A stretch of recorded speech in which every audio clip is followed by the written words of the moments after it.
ఏదైనా ఫంక్షన్ అంటే ఏం గిఫ్ట్ ఇవ్వాలని ఆలోచిస్తాం. అలా ఇస్తున్న బహుమతుల్లో సగం అనవసరమైనవే ఉన్నాయట. అలా పనికిరాని గిఫ్ట్స్ జాబితాలో దుస్తులు, ఆహార వస్తువులు, వంటింటి ఉపకరణాలదే మొదటి స్థానమని OLX చేసిన సర్వేలో వెల్లడైంది. మీకెవరైనా బహుమతి ఇస్తే అది అక్కరకు రావాలి. కనీసం ఏడాదిలోగా దాన్ని వాడే అవకాశం ఉండాలి. అలా లేకుంటే అది పనికిరాని బహుమతేనని ఈ సర్వే తేల్చింది.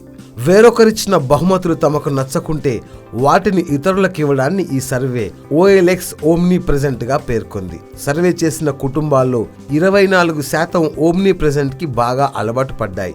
గతేడాది ఇది 20%గా ఉంది. 14% మంది తమకు పనికిరాని వాటిని పడేస్తామని చెప్పగా 7% మంది మాత్రం విక్రయిస్తామన్నారు. ఇక దానం చేస్తామన్నది మాత్రం 5%. అవసరం లేని వస్తువులను బహుమతులుగా పొందడం అనేది 2014లో 16% ఉండగా 2016 నాటికి 26%కి చేరింది. అలా ఇష్టపడని బహుమతి అందుకున్న నగరాల్లో హైదరాబాద్దే అగ్రస్థానం. ఇక్కడ 71% కుటుంబాలు ఇష్టపడని వస్తువుల్ని గిఫ్ట్స్ గా పొందాయట. చండీగఢ్ 50%, ముంబై 38%తో తర్వాతి స్థానాల్లో నిలిచాయి. చెన్నైలో మాత్రం 2% కుటుంబాలు మాత్రమే తాము ఇష్టపడని వస్తువులను బహుమతిగా పొందినట్లు తెలియజేశాయి. దీంతో వీటిని ఇతరులకు బహుమతిగా ఇవ్వడానికి చాలా మంది వెయిట్ చేస్తున్నారట.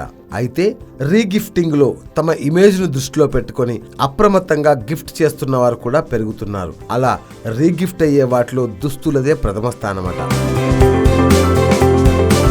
నచ్చిన వస్తువును కొనడానికి తమ నచ్చని బహుమతులను విక్రయించడం ఈ మధ్య బాగా పెరిగింది. దాంతో పనికిరాని వస్తువుల సర్వే చేయాలనే ఆలోచన వచ్చిందని OLX India CEO Amarjit Singh అంటున్నారు. OLX లో ఈ జాబితా పెరుగుతుండడంతో అసలు వారికి చేరుతున్న బహుమతులేంటి, అందులో ఉపయోగపడేవి ఎన్ని, పడనివి ఎన్ని అనే అంశాలని లోతుగా అధ్యయనం చేయడానికి ఈ సర్వే చేశామని చెప్పారు.